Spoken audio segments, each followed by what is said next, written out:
més tard del previst, així que hi foto canya. No he pogut adaptar la presentació a un format de xerrada d'una hora, que a més serà una mica menys d'una hora, llavors amb algunes diapositives simplement les passaré superràpid o les saltaré, i com que no tinc un mando d'aquests tan moderns, hauré d'anar fent així.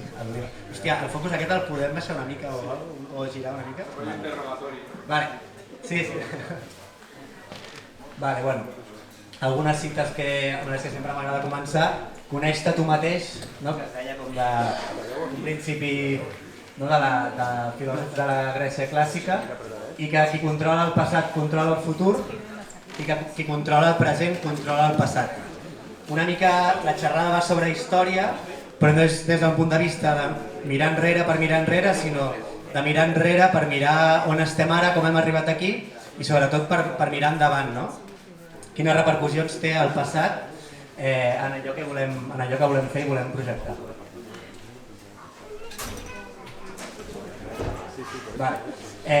Una mica el meu interès i coneixement sobre el tema, que és sobretot autodidacta, no soc historiador de formació, sobretot va començar a ser més intens en el procés d'ajudar el David Algarra, l'autor d'aquest llibre, amb la correcció del llibre i tal, i em vaig posar a investigar i a buscar més materials de diferents tipus sobre la qüestió, i vaig trobar molta cosa diferent i ho vaig anar volcant tot en un blog que dic com projecte divulgatiu, bastantes coses traduint-les al català, i així, 8 anys o així que he anat fent. Ara també hi ha un canal de YouTube que es diu Reconstruir el Comunal, que també està bastant actiu, i porto xarxes socials i intento una mica aportar un gra de sorra per aportar aquestes qüestions a l'opinió pública o a un petit percentatge de la societat que pot estar receptiu i interessat en la transformació social i en d'on venim i en cap on anem.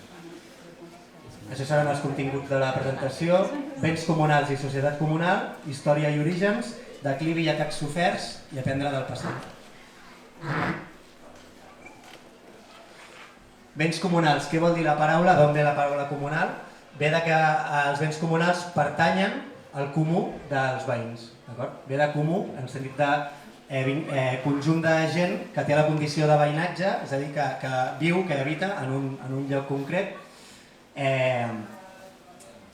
Per tant, és la condició de veí la que et dona dret a la seva gestió i usdefruit, i per tant, normalment estem acostumats, sobretot en l'actualitat, a pensar en termes de propietat estatal, també anomenada pública, o privada, com una dicotomia, però hi havia un tercer tipus de propietat que va ser molt, molt important i va tenir molt de pes històricament a Catalunya i a la península ibèrica, que és la propietat comunal, que jo crec que es podria dir que era una propietat pública, però no estatal, perquè feia referència i repercutia al conjunt de la població, encara que fos en termes locals, comarcals, però estava estructurada amb estructures d'autoorganització popular i basades en democràcia directa i no en les funcions de centralisme de l'Estat i de les seves estructures de repressió.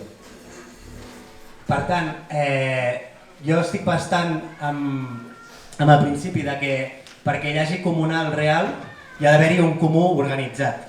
I crec que s'ha dit abans, us hem dit en alguna xerrada o alguna intervenció, que s'ha posat bastant de moda la paraula comunal i comú, inclús Barcelona en comú i tal, com candidatures que no tenen res a veure amb això, i també en el món acadèmic. I jo estic també a favor de no descafeïnar ni treure-li de força al concepte, i la força del concepte comunal té a veure una alternativa política i d'organització social que són la gent organitzada amb estructures de base assembleària, participativa i de democràcia directa i confederal. Un exemple d'això és que, per exemple, a diferents llocs de la península ibèrica es deien també bienes concejiles, era un sinònim de comunals que vol dir del concejo, que el concejo era el consell de veïns, estructura política d'organització. Molts cops els béns comunals pensem que són només béns naturals com ara pastures, boscos, parellenyes, aigua i així, que seria la primera categoria que he posat. També pesca, caça, drets sobre tot això, mines, però també eren mitjans de producció construïts per la societat, com ara molins, fargues, forns, de pa, de calç, de pega, serradores, bestiar, infraestructures d'aigua, elements industrials, i també establiments com de serveis o d'altres usos socials com taverna, fleca, hostal, carnisseria, escola, alberg, espais socials, església, mielera. La mielera em fa bastanta gràcia, que la vaig afegir fa poc, que ho explica un historiador de Cantàbria, que era, bueno, no m'hauria d'estar explicant aquests detalls, però aquesta em fa gràcia. Era una casa que quan una parella nova al poble jove s'estava construint una casa per com formar una família, la mielera era com una casa on les noves parelles podien estar temporalment i mentre es feien la casa, que molts cops també les cases es feien amb ús veïnal. A part que em fa gràcia l'anècdota, per mi és com un exemple que hi havia molts tipus de coses comunals. Al final, els elements comunals és la gent del poble cobrint les seves necessitats diverses en les circumstàncies que es trobessin de manera conjunta i amb una lògica col·lectiva. Com dèiem, el tema de mitjans de producció, hem d'entendre que encara que quan pensem en aquesta època dels molins, els forns, tot això, pensem que són una cosa totalment anacrònica, però en aquell moment aquells elements industrials i mitjans de producció eren indústria, encara que fos una indústria de l'època petita, artesana, mitjana, molt rudimentària comparada amb la tecnologia d'avui, però en aquell moment era com la gent, com la gran majoria de gent, aconseguia elaborar i processar les diferents matèries o elements que necessitaven per viure. Ja fos roba, ja fossin elements de construcció, eines, tot això. Llavors, com l'extrapolació avui en dia seria que les indústries actuals, reconvertides, òbviament, perquè no ens imaginaríem en una societat més raonable a la indústria actual, però que la indústria actual fos de base comunal i col·lectiva. I també hi ha, per exemple, aquest llibre que es diu La revolució industrial en l'edat mèdia, que, per exemple, a l'edat mitjana, que és un període que va durar 1000 anys, van haver-hi grans avenços industrials i hem de pensar que la indústria té més història que no només la revolució industrial capitalista dels últims 200 anys o 300 anys. Un altre exemple a Catalunya d'ús comunal sobre un bé era l'estany de Banyoles, que en principi encara segueix sent un empriu. Empriu és una paraula de Catalunya que vol dir l'accés comunal a un recurs, per tant l'accés veïnal, i ve d'emprar, d'utilitzar, i això és la pàgina web d'Aigües Vida, que em ve 3,7 milers de... A mi el meu blog no el mira tanta gent, però em va fer il·lusió que ho pengessin. Béns comunals. Tenien diferents sistemes o formes de ser utilitzat. Podien ser un particular o una família o una casa que fessin ús d'aquest bé comunal. Per exemple, cada persona o cada casa té dret a agafar tants arbres del bosc en un any per fer-se bigues, per fer-se eines pel que fos. Usos comuns, en moments concrets treballar o fer ús d'un mitjà o d'un bé en un moment col·lectiu. Es feien també repartiments en lots, mitjançant, per exemple, sortejos. Terres comunals es dividien en diferents lots, en diferents paquets, i un cop cada any, cada 3 anys, cada 5, en diferents cicles, es sortejaven. I també, a part del sorteig, una altra forma de repartiment que va ser més aviat com més recent, perquè entra ja també en la lògica de la moneda, eren subhastes. Les subhastes d'arrendament, per exemple, el Joan Amades, que és un folclorista català que va treure una obra molt voluminosa a mitjans del segle passat, explica, per exemple, que a molts pobles l'1 de gener es subhastaven béns comunals veïnals com la taverna, la fleca, la carnisseria. Llavors, d'alguna manera, com diferents famílies o veïns podien dir fem la nostra proposta d'aportació, llavors aquella aportació va al pot del comú de veïns, de diners, i llavors durant 2 anys, 3 anys, 5 anys, depèn de l'element, aquella família gestionava aquell bé comunal, i molts cops també amb una lògica i uns tractes i unes condicions que seguien també una lògica comunitària, d'autoabastiment i de benefici col·lectiu, i no només... Tu no podies agafar un bé comunal i utilitzar-lo com una empresa ultracapitalista patant qualsevol criteri ètic per treure el màxim rendiment. Això és bastant impressionant. Com deia el Quico, que hi ha molta bibliografia, quan comences a llegir diferents ordenances i tots els tractes i condicions que hi havia amb els usos comunals i la lògica que seguia, és molt impressionant. Tant a nivell de l'accés al bosc o a les pastures perquè no s'esquilmessin amb els ramats els béns del comú, o també amb això, no? Hi ha un llibre que després sortirà, que Navarra explica, no? Que per exemple el taverner que utilitzava la taverna comunal, els dies de festa al poble estava obligat a servir el vi gratis, no? I també tenia clàusules que no podia exportar vi fins que igual, bueno, no? Com tenint en compte una mica el mercat, no? Hi havia qui parlava d'economia moral de la multitud, o d'economia moral, no són termes que també inclús alguns historiadors acadèmics han agafat, no? I estem parlant de sistemes econòmics on això, els principis i els valors, mirant d'una manera col·lectiva i en un sentit, doncs tenien molt de pes.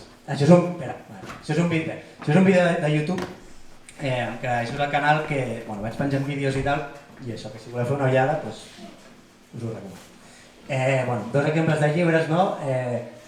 Alejandro Nieto, Bienes Comunales, aquest és més des d'un punt de vista jurídic, però també és un totxo, i el Colectivismo Agrario en Espanya de Joaquín Costa va ser també com potser un dels primers, des de finals del segle XIX, i va ser com un dels primers llibres a tractar el tema des del punt de vista de Joaquín Costa, que era una persona benestant, il·lustrada, que es va ficar política i tal, però que era d'un poble d'Aragó i es va patejar bastant la península ibèrica i va com recollir a tipus d'antropologia una mica, no? Moltes formes de, ell deia, col·lectivisme agrari, o sigui, moltes pràctiques tradicionals de gestió dels béns o de diferents normes. Llavors, he estat parlant fins ara dels béns comunals, però el que podríem dir societat comunal té molts elements, no? Autogovern popular, economia comunal, dret consuetudinari, cohesió social, autodefensa, cosmovisió i valors. És una manera de dividir-ho que he trobat, es podria fer d'altres, i dividir sempre és per explicar-ho d'alguna manera. L'autogovern popular, al meu entendre, es basa en el criteri polític de la democràcia directa, partint de l'Assemblea General de Veïns, que a Catalunya també es deia universitat o universitas en llatí. És bastant desconegut que sempre relacionem la universitat a Catalunya amb les universitats actuals acadèmiques, però universitat era una paraula que feia referència al comú dels veïns dels pobles organitzats d'alguna manera, que tenien els seus espais de decisions, la seva economia veïnal, tot això.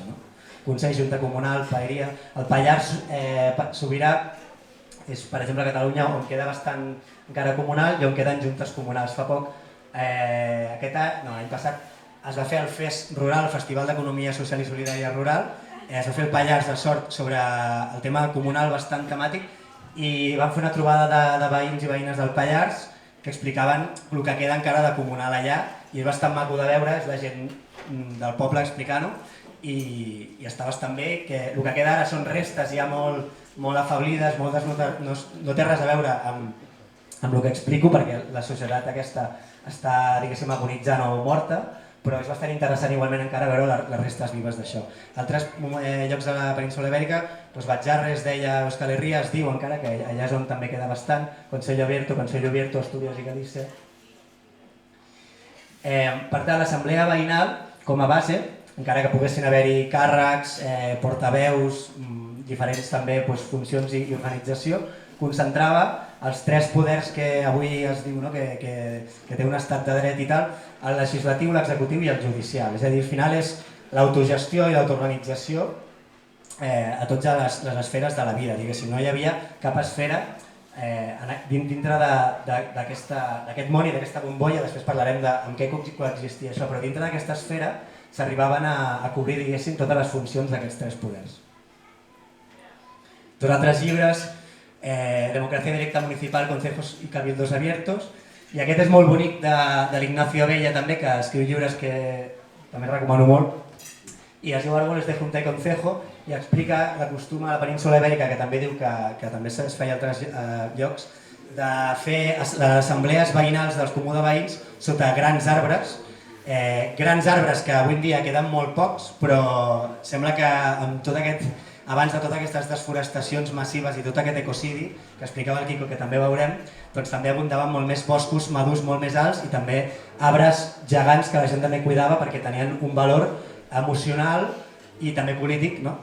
I em va semblar superbonic saber que els nostres avantpassats feien assemblees sota l'arbre i jo quan vaig llegir aquest llibre no pensava que molts cops ens anem a estudiar i a conèixer també des dels moviments socials i des de l'anticapitalisme el que queda de pobles originaris a altres puntes del món, el qual em sembla bé i és molt interessant, però hem perdut alhora la memòria del que feien els nostres propis ancestres, no? I crec que també estaria molt bé veure què eren els nostres pobles originaris i què tenien de positiu que podem aprendre i també estar orgullosos d'això i reivindicar-ho. Societat comunal, a part de, per no pensar que era una cosa hiperlocalista i també de pobles petits, hi havia federacions i acords entre pobles, associacions. A Catalunya un dels més coneguts és la Comuna del Camp, que dona nom al Camp de Tarragona, que va durar 400 anys, fins a 112 pobles agrupats entre el 1300 i el 1700, que segons un historiador, això és una cita, s'unien per la necessitat d'organitzar-se davant dels abusos senyorials i defensar els costums locals. A la Cerdanya hi havia el Sindicat de la Terra, el Consell de la Terra, confederacions municipals. Murray Bookchin, per exemple, que no sé si us sona, defensa el municipalisme llibertari, era com un pensador més o menys anarquista heterodox que també va influir molt al confederalisme democràtic que s'ha inspirat a tot el que està passant a Rojava i tal. Murray Bookchin, que estudia bastant la història del municipalisme i les confederacions municipals a Europa, explica que quan l'estat-nació comença a quallar i agafar força i a donar el seu cop de gràcia, en realitat coexistien un munt de confederacions entre pobles i ciutats i que no haguéssim tingut per què avançar cap a la línia centralista estatal, sinó que perfectament haguéssim pogut també avançar amb la lògica confederal. Dintre de l'economia comunal, com deia abans, l'economia comunal era una part amb una lògica, però coexistia amb una altra història oposada. Jo ho plantejo com la societat comunal i els poders oligàrquics que convivien durant molt de temps. Dintre de la societat comunal, a nivell de propietat, no tot era comunal. Hi havia propietat comunal, en alguns casos molt extensos, encara hi ha algun documental de fa pocs anys que hi ha pobles on el 95% del tema municipal és comunal, i això també ho explica Ignacio Bella. És impressionant quan veus el percentatge de... O sigui, que realment el comunal tenia una extensió brutal que quan més rasques i més mires quedes a quadres. Propietat familiar i propietat dels socis també. També la gent es podia ajuntar i tenir com emprenedoria i com construir un molí que era de socis, no era comunal, sinó era de la gent i també hi havia aquesta lògica. També molts comunals, quan es van robar, la gent ho van comprar a nivell privat amb la nova lògica capitalista i va passar a ser propietat de socis. I molta de la propietat de socis que queda avui en dia a Montes de Socios eren antics comunals que la gent va haver de comprar el seu propi comunal robat per tornar a ser propietari, però ja no com a comuner, sinó com a soci capitalista o legal en l'actualitat. Durant molt de temps, abans de l'estat-nació modern i del capitalisme, els poders oligàrquics que convivien amb aquesta societat comunal i que van anar aixafant-la i arraconant-la cada cop més i atacant-la, tenien tres tipus de propietats: la propietat reial, la propietat senyorial i la propietat eclesiàstica. La propietat reial, la corona, és a dir, l'estat premodern; la propietat senyorial, els senyors feudals, que en molts casos hem d'entendre que no deixaven de ser una espècie de funcionaris de la corona i de l'estat; i la propietat eclesiàstica de l'església, que sabeu que també era una aliada de l'estat, malgrat que tinguessin també els seus equilibris de poder.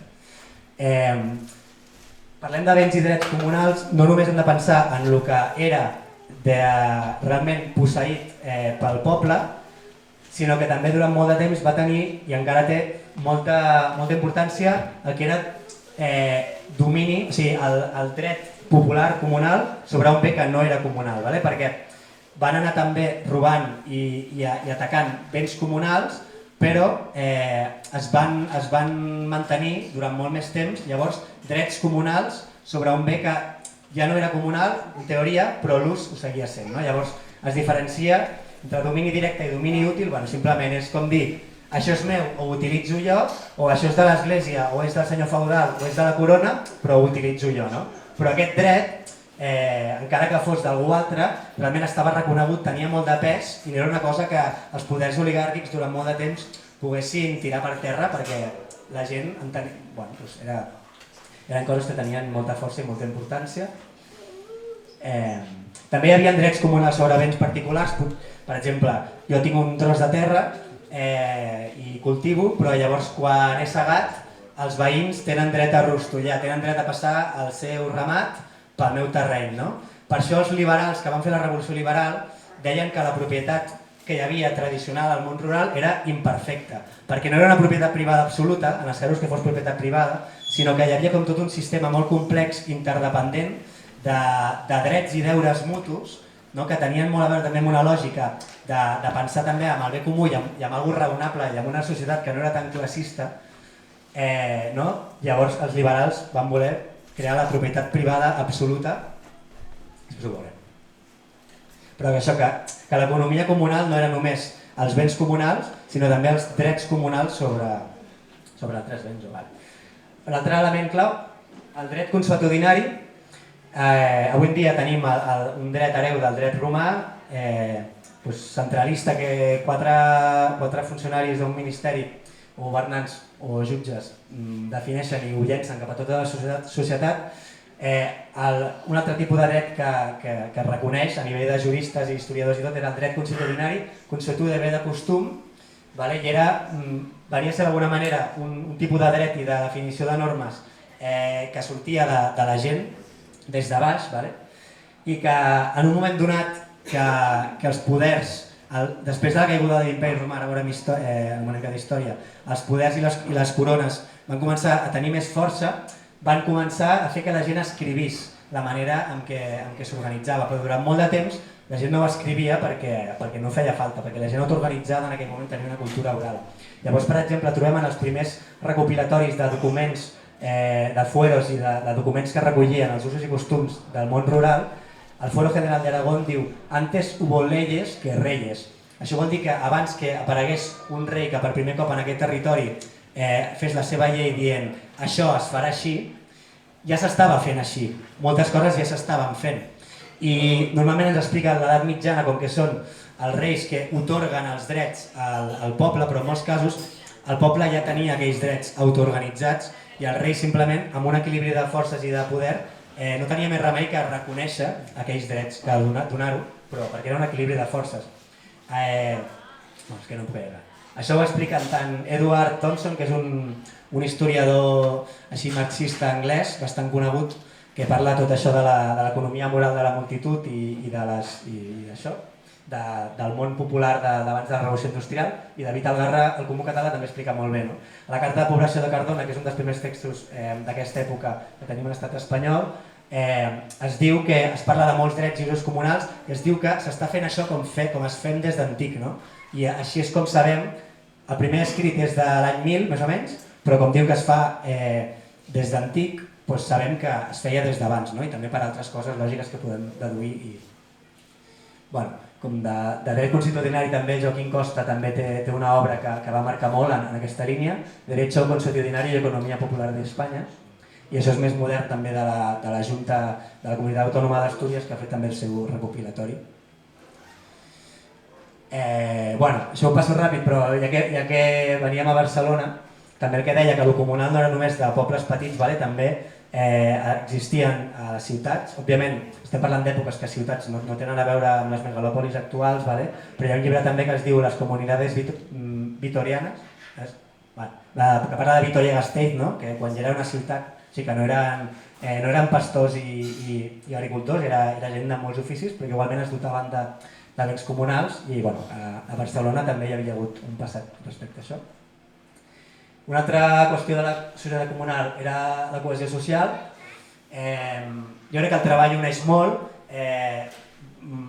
Quan treballem junts per alguna cosa en comú i ho fem de manera més o menys igualitària, no sé si hi ha un jefe i els altres, és una manera que ens uneix, encara que puguem pensar diferent en coses i tal, crec que és una cosa que fa molta pinya. Hi havia tipus de treball col·lectiu per coses comunes, com ara per fer camins, per construir béns comunals o per reparar o mantenir béns comunals, i també hi havia treball col·lectiu per particulars. Això és molt lògic, abans de la Revolució Verda i de la Revolució Industrial al camp, si tu havies de segar, té molt sentit que ens ajuntem primer tots per segar a casa teva i després ens ajuntem per segar a casa meva. Era una cosa que també funcionava molt amb la lògica de com estava tot. Llavors, és bastant bonic que hi ha molts noms en català i en moltes altres llengües i d'altres geografies per parlar d'aquestes formes de treball comunitari. Tornallom, de Girar d'Esquena, Tornajornal, Treballa Jove, a Lleida, Fer Comú, Badiau, Auzolan, Andetxa, Facendera. Auzolan en País Basc vol dir treball veïnal. El treball jove, fa poc, hi ha hagut un economista de la CUP que ha fet un estudi sobre el treball a jove a Lleida i vaig parlar amb ell i em deia que estava impressionat de com molts elements dels pobles a Lleida, ell és de Lleida, s'havien fet amb treball a jove, és a dir, l'havia fet el propi veïnat, no? Coses que encara tenien una funció, edificis municipals i així, que tenien aquest origen. 2 llibres sobre això, Ausolar en Cultura, Colectivismo y Tradición en el Municipio de Rabanales. Cohesió social, molt treball fet en comú i poc temps dedicat al treball en comparació a l'actualitat i moltes celebracions. Hi ha bastant consens en què a l'edat mitjana, tot i que van haver-hi diferents moments i estadis i que van ser 1000 anys, vull dir que van anar canviant les coses, un de cada 3 dies era festiu, també el treball es combinava molt amb la festa i jo estic a veure si acabo ja d'acabar un article sobre l'edat mitjana i estic com recopilant un munt de cites i de referències de diferent gent, historiadora, no historiadora, que apunten una mica a desmitificar tota la llegenda negra que hi ha al respecte. I no soc molt original amb això perquè, per exemple, Kropotkin, pensador anarquista superreconegut i també deia que l'edat mitjana a Europa era un dels moments més brillants de la humanitat. Té 2 capítols del seu llibre Suport Mutu on parla d'això, del suport mutu a l'edat mitjana. No me'n recordava que venia. Soc molt previsible. Un altre element molt important és l'autodefensa, perquè òbviament no vivim al país de les gominoles i a la calle de la piruleta i per molt que nosaltres no vulguem atacar a ningú de manera injusta, podem rebre atacs de fora de manera injusta. Per tant, crec que qualsevol societat o comunitat que vulgui sobreviure i no es vulgui deixar matar ha de tenir mecanismes d'autodefensa i així la gent ho entenia i ho feia. I a Catalunya hi havia unes milícies que tenien origen medieval que es deia Somatent, que venia d'amatent so, de so de campana, la gent sortia amb les armes, amb sagramental, os veïnal, milícies concejiles es deien en altres llocs de la península, lleguades concejiles, que ara que parlem d'atracció animal, hi havia eugues que eren concejiles i que igual unes estaven dedicades a quan feia falta muntar a cavall per defensar-se. Per mi el concepte és una mica armament general del poble. Això òbviament anava totalment en contra dels interessos de concentració de poder i d'acumulació de poder i de feudalització que tenien les èlits ja a l'edat mitjana i l'edat moderna, llavors tot això s'ho van anar carregant d'alguna manera i després tot això va anar evolucionant. Per exemple, el Quico Sabater, el maqui anarquista antifranquista que el va matar a Sant Celoni, el va matar un cos que es deia Somatent, vull dir que perquè la gent no s'espanti, que jo parlo de l'origen del Somatent, que tenia molt de milícia autoorganitzada i després hi ha moltes paraules que després van anar com girant-se totalment de significat. Igual que una mútua ara, una mútua de salut és una cosa totalment capitalista, però les mútues venien del mutualisme obrer i de l'organització popular. I fa l'última mani, crec, de l'11 de setembre l'ANC van encarregar un grup de música que es diu Fetus que fessin una cançó que es diu Via Fora Somatent i llavors vaig fer un vídeo amb extractes del Comú Català i d'un altre llibre que es diu Història de la Revolta a Catalunya que parla d'això. Alguns apunts històrics sobre aquestes milícies populars medievals. Un parell d'altres llibres també, a Society, sobre això. Vaig ràpid perquè, Cosmovisió, sé aquesta cita, vaig llegir-ho, que no he llegit cap cita. L'Alan Lomax va ser un etnomusicòleg que també es patejava a la península ibèrica al segle passat i deia descobrí que en Espanya el folklore gravava la música i la música popular folk de la gent. Descubrí que en España el folclore no es mera fantasía o entretenimiento. Cada pueblo era un sistema cultural independiente con tradiciones que penetraban cada aspecto de la vida. Y eran estas costumbres, a menudo paganas, la armadura espiritual del pueblo español contra muchas formas de tiranía que se le había impuesto durante siglos. Fue en su folclore heredado que los campesinos, pescadores, arrieros y pastores que conocí encontraban los modelos de comportamiento noble y del sentido de lo bello que los hacía tan amistosos. Jo també soc molt partidari de que soc molt crític amb com el món rural, com se li han llançat tants insults, s'ha degradat tant, sempre s'ha exagerat la part negativa o només s'ha enfocat una part negativa que podia ser existent, però la gent ja no pot, ja té com tot un sistema de globalització i de mercat mundial en aquella època, la part del món que fos, que cau. Llavors hi ha un gran procés de que la gent marxa de les ciutats i les ciutats es buiden i la gent torna al camp perquè la gent necessita tornar a viure, de produir-se els aliments. Hi ha un procés molt gran d'això, no? De ruralització de la societat i de reducció de les ciutats. Jo crec que estem en una època molt diferent en molts sentits i no podem pensar que la història es repetirà perquè tot canvia i tot ha canviat molt, però crec que potser en els propers, no sé si 30, 50, 100 o 200 anys, potser alguna similitud amb algunes coses que van passar en aquell moment trobem. Cada cop també hi ha més gent que sabeu que parla de col·lapse i tot això, llavors potser no estem tan lluny també d'un moment en què hem de tornar a plantejar que la sobirania alimentària la farem en un moment per necessitat i no només perquè creiem uns quants. Per tant, l'alta edat mitjana, algunes qüestions, és la societat posterior a la caiguda de l'imperi romà d'Occident, ruralització i nous repoblaments, es creen molts pobles que encara existeixen ara, es creen de zero en aquell moment, el que ja he explicat. I desapareix l'esclavitud, petit detall que no se'n parla gaire, perquè per exemple als Estats Units l'esclavitud va desaparèixer al segle XIX, el Thomas Jefferson, no em sé bé la història, a Rússia també, a Europa de l'Est el tsar la va decretar l'abolició al segle XIX i quan es va abolir l'esclavitud a Europa? És una pregunta. Es va abolir, majoritàriament, òbviament, van haver residus, van haver-hi moltes coses, però l'esclavitud com a sistema normalitzat i extès queda abolit quan cau l'imperi romà, a nivell general. Llavors el caldo de cultiu del comunal que apareix en aquesta edat mitjana, jo una mica en base a el que he anat veient he posat 4 elements. Una cultura viva i memòria preromana, perquè l'imperi romà no va romanitzar tots els pobles. L'imperi romà podia extreure recursos i robar impostos a la gent, podia obligar la gent a engruixir el seu exèrcit per anar a fer la guerra a l'altra punta del món, però convivia i es concentrava en ciutats, Tarraco, Barcino, però després al món rural hi havia encara moltes poblacions que seguien amb les maneres i amb les cultures d'aquests pobles originaris de la península.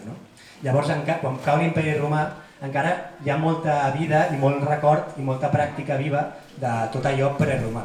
Després el primer cristianisme, que també tinc un article sobre el tema, que bàsicament també recopilo diferents cites d'alguns pensadors com Engels, Kropotkin un altre cop, algun altre marxista i anarquista i així, que expliquen que el cristianisme, el primer cristianisme sobretot, fins que va passar a ser religió d'estat perquè l'emperador Constantí va canviar d'un imperi pagà a un imperi cristià i va deixar de ser perseguit a ser perseguidor amb la creació de l'Església Catòlica, però el cristianisme en un moment inicial neix com un moviment popular amb una cosmovisió contra l'imperi, contra l'Estat, contra el megapatriarcat romà que hi havia i contra l'esclavisme i la concentració de poder. Llavors jo crec que va ser un element també important en el caldo de cultiu d'aquella època. També tenim revoltes i revolucions bagaudes, grans aixecaments pagesos i de població que es parla d'inclús exèrcits, o sigui, no una cosa espontània, sinó gent que es va organitzar militarment per lluitar contra l'imperi, que són els segles que encara estava l'imperi romà, i la caiguda de l'imperi. Jo crec que tot això és el caldo de cultiu que d'alguna manera impulsa aquesta societat comunal que dèiem abans i que va tenir el seu moment més àlgid a l'alta edat mitjana i després, a partir d'aquí, com veurem, va anar retrocedint. Això és l'article que vaig treure sobre el cristianisme. Us animo a llegir-lo, bàsicament són cites d'altra gent. I com veieu, jo no soc creient i no soc gent sospitosa de ser...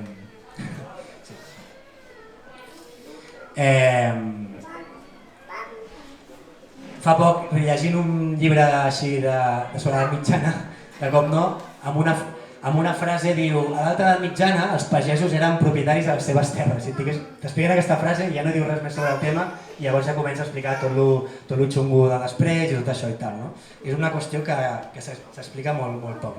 La Meritxell Bru, una historiadora, amb una xerrada que té també a YouTube, explica que una època en què no hi ha molta documentació pot indicar senzillament que hi ha major autonomia per part dels camperols. A vegades es diu edat fosca, l'edat mitjana, perquè hi ha poca documentació i aquesta historiadora diu que això pot ser més aviat una bona notícia que no una mala notícia. La Teresa Vidal i Vinyoles també té un llibre molt interessant sobre la situació i la condició de les dones a la Catalunya medieval, i explica, té una frase que m'agrada molt que diu que la història no és lineal, sinó que té avenços i retrocessos, i al llarg dels 1000 anys de l'edat mitjana, primer hi ha un moment molt menys patriarcal que després va donant pas a un retrocés de la condició de les dones. No? Però en aquest llibre explica que a les assemblees o consells veïnals de les primeres repoblaments de l'alta edat mitjana participen homes i dones, i que als segles IX i X mostra una presència femenina constant i interessant. I també és bastant interessant tota la documentació també això de segles IX, segle X, segle XI, de moltes cartes de poblament molt importants que en llatí diuen viris et mulieribus, com que en aquell moment participant del Consell de Veïns tant homes com dones. Això s'ha d'estudiar i s'ha de veure, hi ha moments que va fer un retrocés, hi ha llocs que no. Sí. Aquest era el llibre. A la web de Reconstruir Comunal teniu alguns fragments del llibre. Hauré de... No ha fet becaina ni a què? No? S'havia dit que pot aguantar una mica més. Això és una... també, com de...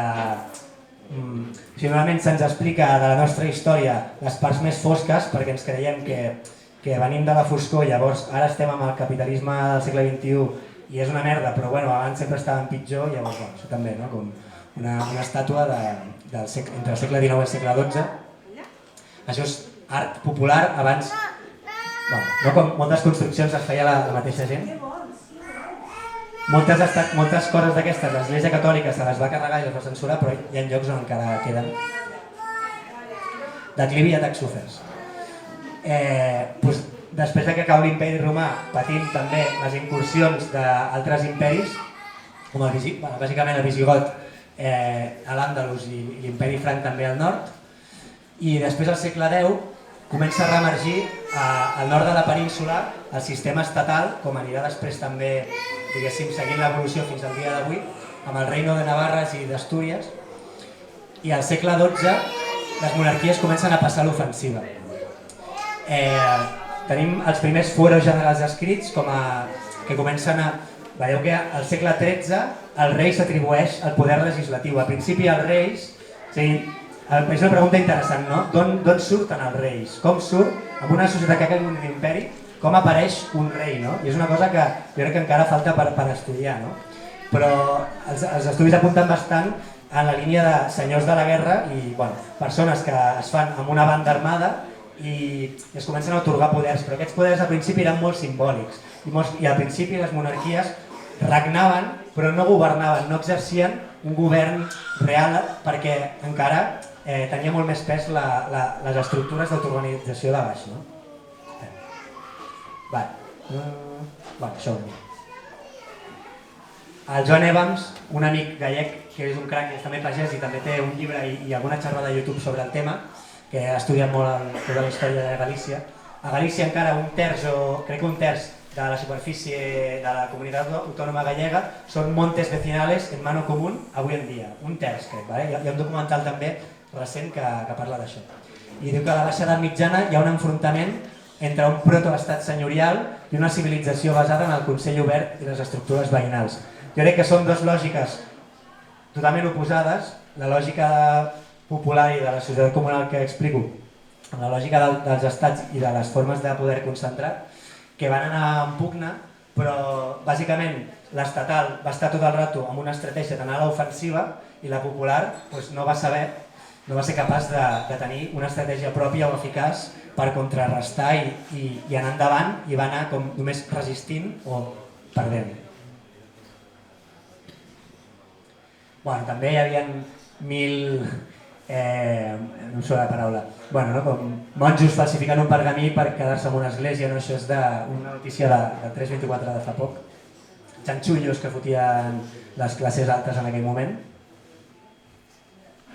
I aquí tenim l'Enric Canet, que és una persona molt vinculada al casal d'infants del Raval, que em sembla que és cristià. Al Consejo Cerrado ja van els regidores, que ve de rei, que són membres escollits pel rei.